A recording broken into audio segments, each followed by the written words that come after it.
Que leamos el versículo número 30 al versículo número 35. Vamos a leerlo alternadamente. Yo leo el versículo número 30, ustedes el 31, y nos vamos alternando hasta llegar juntos al versículo número 35. Dice la Escritura, Juan capítulo 4, versículo 30. Dice la Escritura: entonces salieron de la ciudad y vinieron a él.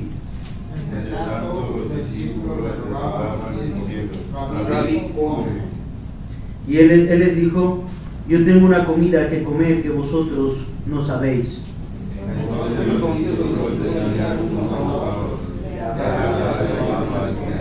Jesús les dijo: mi comida es que haga la voluntad del que me envió y que acabe su obra. Todos juntos. ¿No decís vosotros, aún faltan 4 meses para que llegue la siega? He aquí os digo, alzad vuestros ojos y mirad los campos, porque ya están blancos para la siega. Oremos. Dios, gracias por tu palabra. Y gracias, Señor, porque la tenemos en nuestro idioma y podemos entenderla, podemos atesorarla en nuestro corazón, podemos aprender de ella y dirigir nuestras vidas conforme a tu voluntad.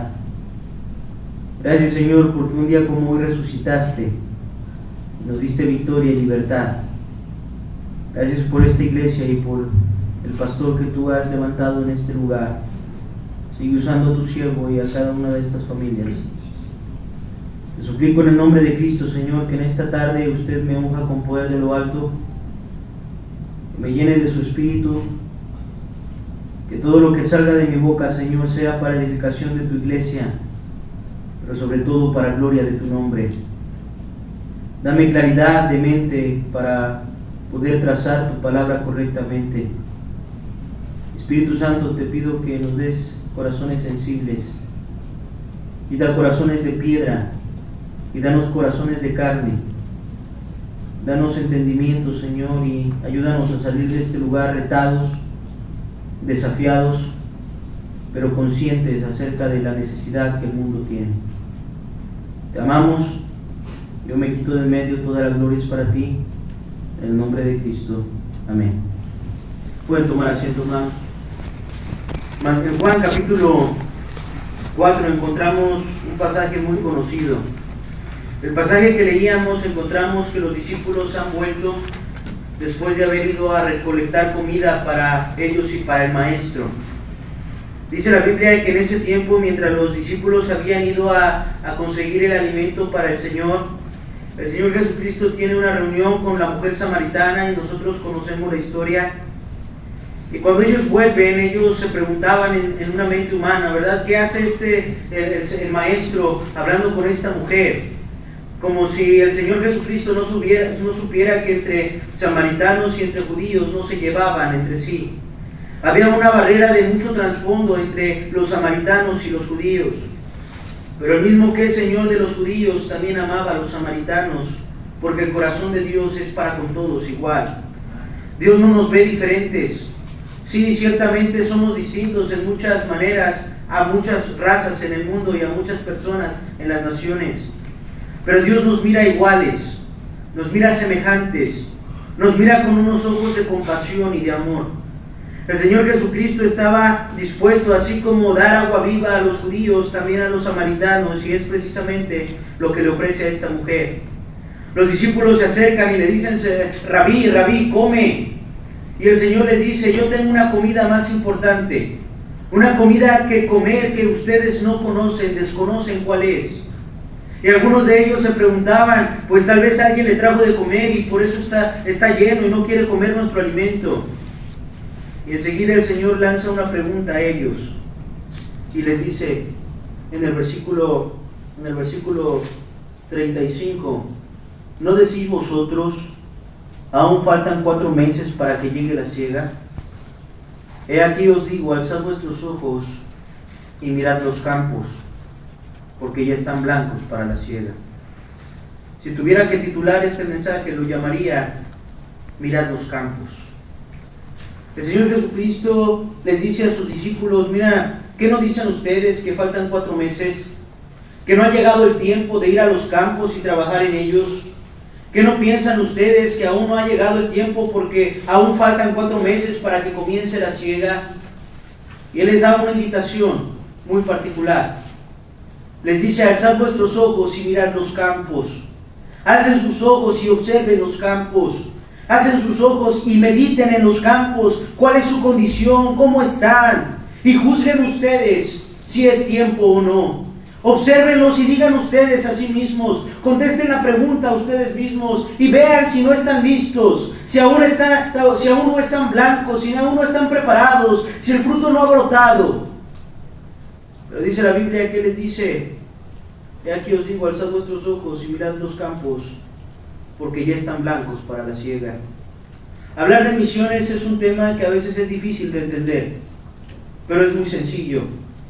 Muchas veces, corrijo lo que dije, no es difícil de entender, es difícil de aceptar. Es difícil de querer participar. Es muy sencillo de entender, es hablar de la necesidad.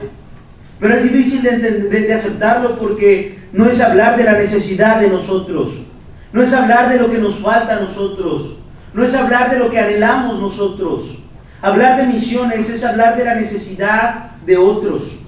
De aquellos que no son iguales a nosotros, de aquellos que desconocemos, que no sabemos quiénes son, de aquellos que no piensan como nosotros, que tienen otro idioma diferente al nuestro, que comen una comida distinta. Hablar de misiones es hablar de los campos del Señor, campos que fueron pagados con precio. Hablar de misiones es hablar acerca del mundo y de los campos que le pertenecen a aquel que pagó el precio por ellos. Es un Señor que les invita a alzar sus ojos y mirar los campos. Es la voz que aún hoy en día resuena, invitándonos a alzar nuestra mirada, dejando de ver nuestras necesidades. A veces como cristianos, muchas ocasiones pensamos, y si somos honestos y sinceros, hermanos, la mayoría de nosotros pensamos muchas ocasiones como el mundo piensa. Nosotros primero, y después nosotros, y al último nosotros. Pensamos en nuestras necesidades, pensamos en lo que deseamos, pensamos en lo que queremos, en cumplir nuestras metas, nuestros sueños. Pero el Señor nos invita a que en un momento de nuestra vida dejemos de mirarnos a nosotros mismos y de lo que nos hace falta a nosotros y miremos hacia arriba. Amén. Levantemos la mirada de nuestra necesidad y veamos otros campos. Campos que están listos, que están blancos. Campos que están olvidados. Campos que tienen una necesidad mayor que la nuestra. Sí, probablemente no todos los campos tengan una necesidad financiera mayor que la nuestra. Entonces, si volteamos a ver campos como Grecia, que son economías grandes, economías incluso mejor que los Estados Unidos y que el dólar. Si volteamos a ver países que manejan el euro allá en Europa, o países que manejan el shekel como Israel, entenderemos que su necesidad no es una necesidad económica. Pudiéramos decir que cómo ellos van a tener una necesidad mayor que la nuestra, pero ellos tienen una necesidad mayor. Es que el Evangelio llegue a ellos. Es que ellos tengan la oportunidad de ser salvos. Hablar de misiones es hablar de la necesidad de aquellos, no solamente que son distintos a nosotros, pero también mirar aquellos campos y mirar a aquella gente que nos odia, aquellos que no aman a nuestro Dios, aquellos que no creen en nuestro Dios. Misiones es hacer un plan de cómo los alcanzaremos, cómo les llevaremos lo único que puede darle libertad, cómo les llevaremos lo más precioso que usted y yo tenemos, que es el Evangelio. Es tiempo de mirar los campos que están listos. Son campos que están blancos, y los campos se volvían blancos porque el fruto había brotado, y se veían los campos totalmente blancos por aquel fruto que había en él. Y hoy en día, hermanos, es necesario voltear a mirar los campos. Son los campos del Señor. Son los campos de aquel que no hace diferencia ni acepción de personas. Nos mira como iguales, nos mira similares. No mira nuestro color de piel, ni nuestros idiomas. No mira nuestras economías o nuestros criterios. No mira nuestras culturas o nuestras comidas. Nos mira como almas. Almas que éramos perdidas, condenadas al infierno por causa del pecado. pero nos mira con ojos de compasión, diciendo y mirando, pasó la siega, escuchando la voz de los campos y de aquellos que viven allá. Pasó la siega, terminó el verano y nosotros no hemos sido salvos.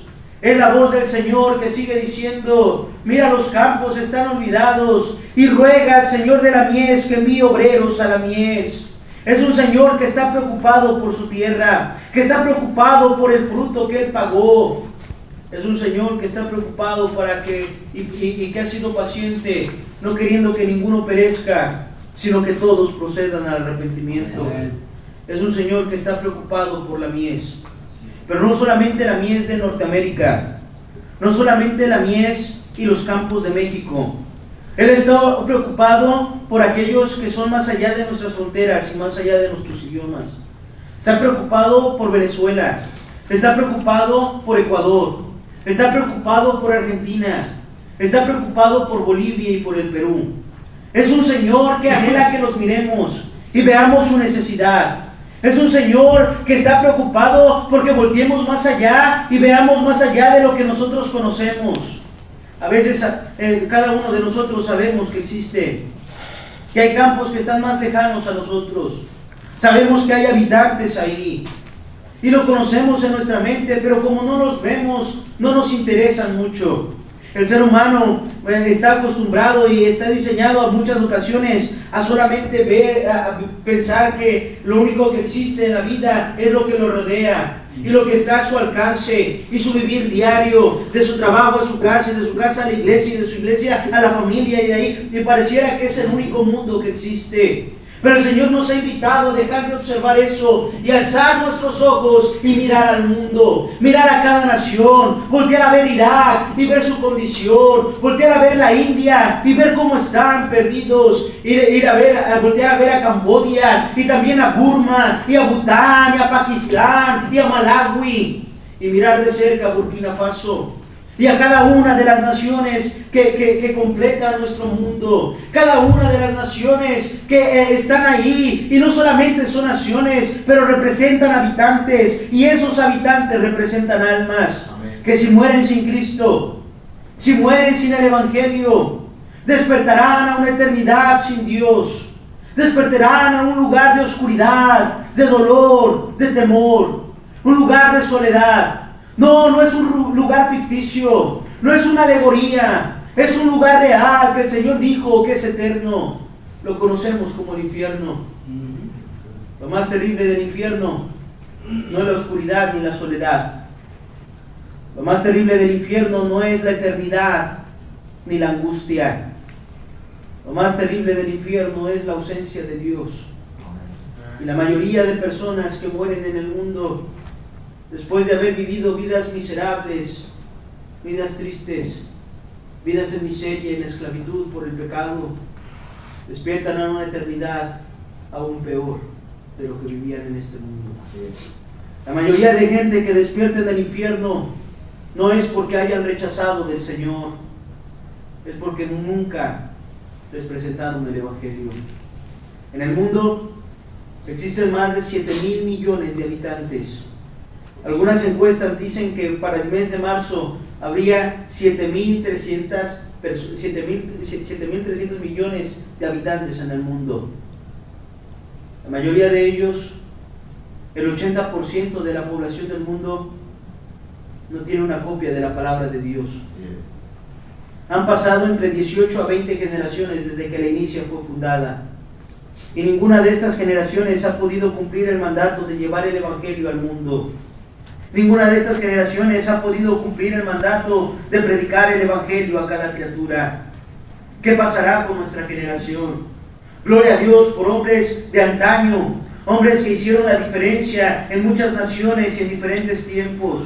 Leer sus biografías nos inspiran y nos motivan. Pero ¿qué pasará con nuestra generación? ¿Qué sucederá con los que viven en nuestros tiempos? El apóstol Pablo ya no vive. Gloria a Dios por hombres como David Livingstone, pero David Livingstone ya no vive. Hombres que hicieron la diferencia en nuestro mundo.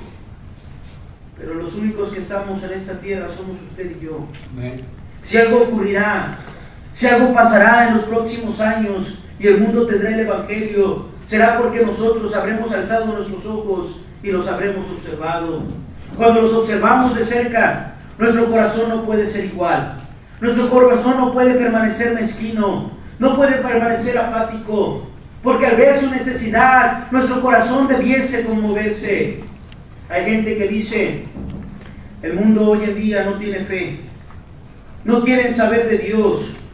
El modernismo ha desplazado y muchos toman argumentos como mira las iglesias vacías y mira los antros llenos y los cines llenos y las iglesias olvidadas, como si el mundo no buscara a Dios y como si el mundo no tuviese fe. Pero yo tengo un problema con esto, hermanos. Yo sí creo que el mundo tiene fe. No me diga que el mundo no tiene fe cuando cada 12 de diciembre personas sinceras van de rodillas kilómetros y kilómetros en gatas llegando hasta la Basílica de Guadalupe para cumplir una manda. No me diga que el mundo no tiene fe cuando los musulmanes están dispuestos a explotar sus propios cuerpos y explotar a sus hijos para alcanzar una salvación que no es real. No me diga que el mundo no tiene fe cuando esos musulmanes entregan a sus niñas de 8 años en matrimonio a hombres perversos, creyendo que así honran a Mahoma, su profeta. No me diga que el mundo no tiene fe cuando las personas en la India, uno de los países más poblados del mundo, en la India es uno de los países más poblados del mundo y uno de los países más pobres, en donde más desnutrición hay. Pero en la India tienen las reses suficientes para alimentar a todo el país durante 5 años sin que nadie trabaje y no se morirían de hambre. Pero están en miseria y en angustia y muriéndose de desnutrición porque creen que las reses y las vacas son sagradas y no pueden matarlas y no pueden comerlas.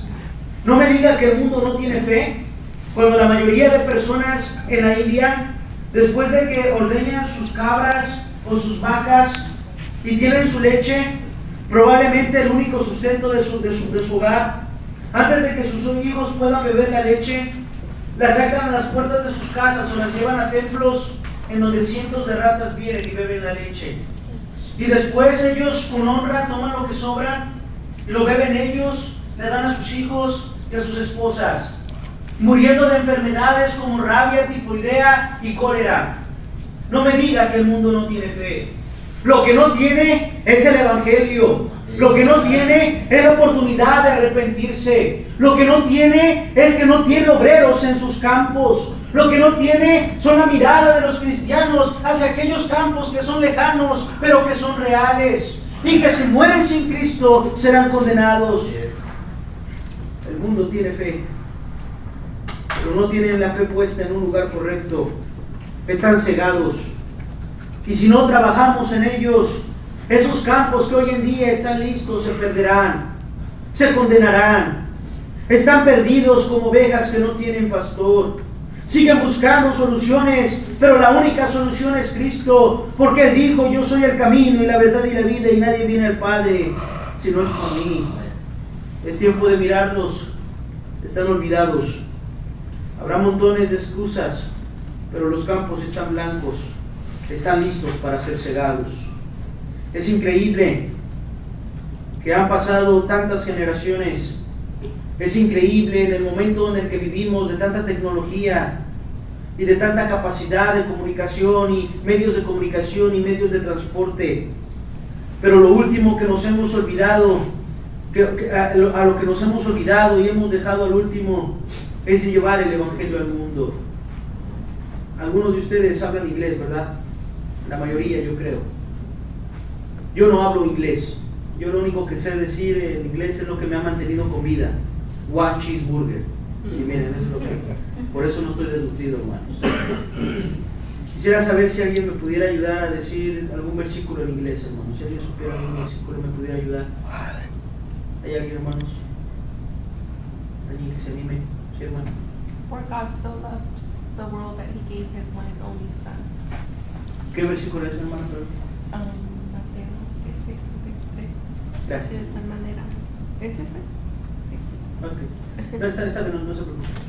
Ese versículo, hermanos, para usted representa algo importante, ¿verdad? Representa un mensaje de Dios para ella. Pero si les soy honesto y les soy sincero, para mí no significa absolutamente nada. Por una simple razón, hermanos. No lo entiendo. Para el mundo no significa mucho, ni hace la diferencia que usted y yo tengamos la Biblia en nuestro idioma si ellos no la entienden. No les sirve mucho que usted y yo tengamos todo el conocimiento de las Escrituras, toda la teología, seamos todos unos eruditos de la palabra de Dios, si la palabra de Dios no ha llegado a su idioma. ¿Sabes por qué no ha llegado a su idioma? ¿Cómo es posible que han pasado tantos años y con todas las herramientas que tenemos y no hemos podido traducir la Biblia? Pero sí hay una respuesta para ellos. No hemos alzado nuestros ojos. Han dejado de ser nuestra prioridad. Los hemos olvidado. Estaba en una conferencia misionera y fue una conferencia muy especial. Dios habló de una manera grande con los predicadores y hubo un video que presentaron ahí, hermanos. Era el video de una familia misionera norteamericana que había llegado a una isla en donde había un grupo aborigen, un grupo de indígenas que tenían un dialecto, y este grupo de personas jamás en su vida habían tenido contacto con la civilización. Y ellos empezaron un trabajo que tardó muchísimos años y varias generaciones en poderse concluir. Los primeros misioneros que llegaron los mataron la tribu. Por fin algún misionero pudo tener contacto con el jefe de la tribu y poco a poco empezaron a tener alguna relación y los empezaron a dejar observarlos, y tardaron años. Muchos misioneros murieron en ese campo. Hubo un tiempo en donde por fin alguno de estos misioneros había aprendido a comunicarse con ellos y empezó a estudiar su dialecto. Este misionero había estudiado fonética.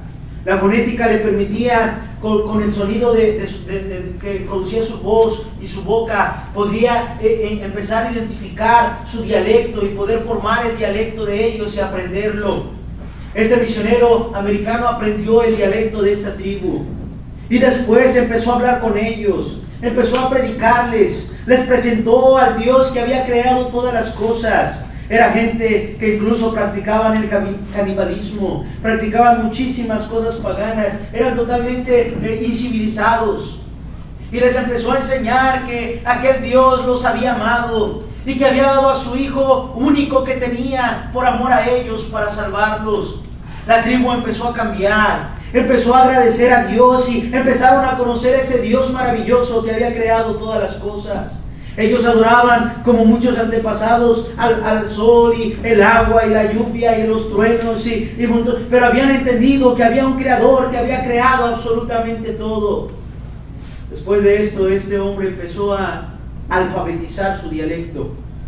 Por primera vez empezó a formar un alfabeto del dialecto de ellos. Y ellos estaban sorprendidos cómo mi voz va a poder plasmarse en un papel. Y cómo mis ojos van a poder oír al ver. Era algo que los confundía. Cómo mi voz puede estar escrita y cómo puedo oír por medio de mis ojos. Hablando de la lectura, hermanos. Y empezaron a aprender a leer. Y algunos versículos eran traducidos y lo veían y aprendían y estaban gozosos. Ahora ya tenían un alfabeto y habían aprendido a leerlo y a escribirlo. Llegó un día glorioso, el día que por primera vez iban a tener el Evangelio y la Biblia en su idioma. Y empieza el video ahí. Una avioneta empieza a llegar a una isla. Hay unos cientos de personas en esa isla, vestidos con pieles y ya más tapados que al inicio, y están ahí esperando por primera vez la llegada de esa avioneta que les daría por primera vez la voz del Todopoderoso escrita para que ellos lo pudieran oír por medio de sus ojos. Y llegó aquel misionero y todos brincaban, ellos no eran independientes bautistas fundamentales, ¿verdad? Brincaban y lloraban, ansiosos de por primera vez tener la Biblia en su idioma. Y bajó la avioneta y todos lloraban y callaban. Llegó la primer caja y la bajaron y la abrieron y sacaron la primera Biblia y la dieron al jefe de la tribu. Todos ellos lloraron y lloraron por horas. El jefe de la tribu lo primero que hizo fue alzarla, la besó y oró más o menos así: Señor Dios de Abraham, gritando, Dios de Abraham, Dios de Isaac y Dios de Jacob, que eres creador de todas las cosas y que nos miraste y que nos amaste y que te acordaste de nosotros y que nos enviaste a tu Hijo y enviaste tu palabra para que te oyéramos. Oh, qué tan acostumbrados estamos a la Biblia. Pasan semanas y no la leemos. Pasan días completos y meses y no la compartimos con nadie. Es tiempo de alzar nuestros ojos y mirar, hermanos. Hay una necesidad mayor. Hay una necesidad que nos costará.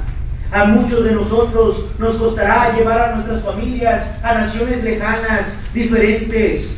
Nos costará separarnos de nuestra familia, de nuestras iglesias y del mundo que nosotros conocemos para ir a otra nación y predicar el Evangelio con un solo fin: que el mundo conozca a Cristo como su Salvador. Algunos misioneros americanos enterraron a sus esposas en nuestros países. Misioneros americanos fueron a México, vivieron entre nosotros. Tiempos en donde México no es lo que es hoy en día. Tiempos donde nosotros éramos bravos, hermanos, y no los queríamos. Aquellos que nos traían algo diferente del catolicismo, los matábamos, los golpeábamos. No los aceptamos. Y muchos de ellos enterraron a sus hijos en nuestra nación. En México se ha derramado sangre tan importante y tan linda y tan limpia de misioneros que nos amaron, porque voltearon a ver nuestro país como un campo, como un campo blanco que estaba listo para la siembra. Hubo hombres que impactaron mi vida y mi corazón. Uno de ellos, llamado William Borden. Seguramente algunos de ustedes han leído de él. William Borden era el heredero de una herencia de la familia Borden, era una familia de empresarios. Hoy en día aún existe esa marca en algunos lácteos. William Borden era su único hijo y ellos iban a heredarlo a él. Cuando él graduó de la high school, sus padres en aquellos años le regalaron un viaje alrededor de todo el mundo. Y él viajó por barco y recorrió todo el mundo en barco. Fue un viaje que para William Borden trastornó y cambió totalmente su mentalidad. Al ver la necesidad de India y al llegar a China y ver cómo los musulmanes estaban ahí en China y la necesidad que había, él ofreció su vida para ser misionero con los musulmanes en China. Cuando regresó del viaje, William Borden estaba entusiasmado y entró a una de las mejores universidades. Y llegó con sus amigos y les contó: yo voy a ser misionero y voy a llevar el evangelio a los musulmanes a China. Sus amigos se burlaron y le dijeron: ¿cómo vas a desperdiciar tu vida? Tú siendo el heredero de semejante fortuna, ¿cómo vas a ser un misionero? Esa tarde lo humillaron de tal manera que William Borden estuvo llorando por muchas horas. Esa noche llegó a su casa, abrió su Biblia y en las primeras hojas escribió la fecha y escribió una frase: sin reservas. Había decidido servir a Dios sin ninguna reserva. Estaba dispuesto a dar su todo para servir a Dios. Más adelante, William Borden habló con sus padres y les dijo: miren, Dios me ha llamado para ser misionero a los musulmanes en China. Sus padres se enojaron, lo ofendieron, lo golpearon. Su padre lo golpeó y le dijo que si él estaba dispuesto a ser misionero, se olvidara de que era su hijo. Y le dijo que si él decidía ser misionero, ellos lo iban a desheredar. Esa noche, nuevamente con lágrimas, William Borden llegó a su cuarto, abrió su Biblia, anotó la fecha y escribió una segunda frase: sin recursos. William Borden trabajó duramente para conseguir su pasaje para llegar a China. Por fin lo había logrado. Compró su pasaje y llegó el día tan esperado de salir a la China. William Borden no fue despedido por sus padres. Nadie salió a felicitarlo ni a decirle adiós siquiera. William Borden ese día escribió en su Biblia la fecha y escribió una tercera frase: sin retorno, porque no tenía el recurso para volver. William Borden en el viaje se enfermó de meningitis, un viaje que sería el último viaje de William Borden. Ni siquiera alcanzó a llegar a China y murió en el barco. Cuando William Borden murió, sus pertenencias las regresaron a sus padres y la Biblia llegó a la mano de su madre. Su madre abrió la Biblia y encontró 4 frases en la portada de la Biblia. La primera de ellas era la primera frase con la fecha del día en que sus amigos lo habían humillado y decía la frase: sin reservas. La segunda frase tenía la fecha de cuando ellos lo habían desheredado y él había puesto una segunda frase que decía: sin recursos. Estaba la tercera frase que William Borden escribió cuando partió a su viaje a China y decía: sin retorno. Pero había una tercera frase, una cuarta frase. Esa frase la había escrito William Borden en medio del mar mientras estaba muriendo de meningitis, y la escribió antes de morir y decía: sin remordimientos. Para William Borden no había remordimiento de haber ofrecido su vida a Dios. ¿Cuántos de nosotros, cuando lleguemos delante de Dios, si somos honestos, y no estoy tratando de juzgar a nadie, pero seamos honestos con nosotros mismos, hablamos de gozar del cielo, hablamos de gozar las calles de oro y de las mansiones hechas de manos de Dios? Lo dice la Biblia, y permítanme ejemplificar de esta manera, que Dios enjugará toda lágrima que sale de los ojos de ellos. Probablemente esas lágrimas sean de mero remordimiento, por no haber hecho un esfuerzo sincero por alcanzar a las naciones, por no haber instruido a nuestros hijos que había una necesidad mayor de ir a los campos, de no haberles mostrado que había campos que eran olvidados y que no había mayor bendición que entregar nuestras vidas para servir a Dios llevando el evangelio al mundo. No, yo soy un joven novato, pero creo algunas cosas. Creo de todo mi corazón que no hay mayor razón y mayor cosa que un hombre puede hacer que llevar el evangelio a los peligros. Pronto se acabará esto. El Señor está por venir. Voltea a ver los tiempos y las cosas que están pasando en el mundo y compáralo con lo que la Biblia dice. Y estamos a la vuelta de la esquina de que el Señor venga. Muchos de nosotros llegaremos al cielo con un remordimiento grande, no haber alcanzado a los perdidos. ¿Costará? Por supuesto que sí. Me costará llevarme a mi esposa y a mi hija a crecer en un país que no conozco. Costará que muchos misioneros den sus vidas en los campos. Costará muchos recursos enviar misioneros al mundo, por supuesto. Pero algo tiene que costarnos. De gracia recibiste, das de gracia. Un misionero, probablemente usted conozca al pastor, al misionero Vicente García, pastor. Él está en Burkina Faso, África. Él estaba enseñando, con esto termino, hermanos, él estaba enseñando a unos niños el evangelio ahí en África. Y entre esos niños había unos niños que eran de familias musulmanas. Estos niños, después de que escucharon que el hermano García estaba predicándoles de Jesús, fueron a sus casas, y lo digo con mucho respeto a la familia García, fueron a sus casas y les dijeron a sus padres que ellos estaban predicando de Jesús. Sus padres vinieron a la casa de los misioneros y empezaron a aprenderla, empezaron a pelearla y traían todo listo para matarlos.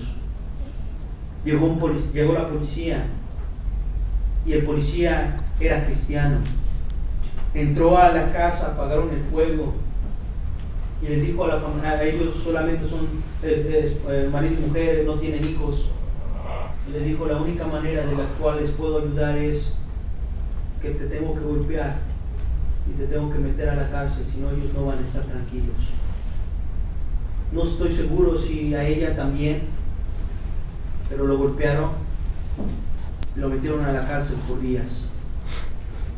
Después de que ellos salieron de la cárcel, llegaron a su casa y esa noche llegaron los mismos padres de los musulmanes y lograron entrar a la casa.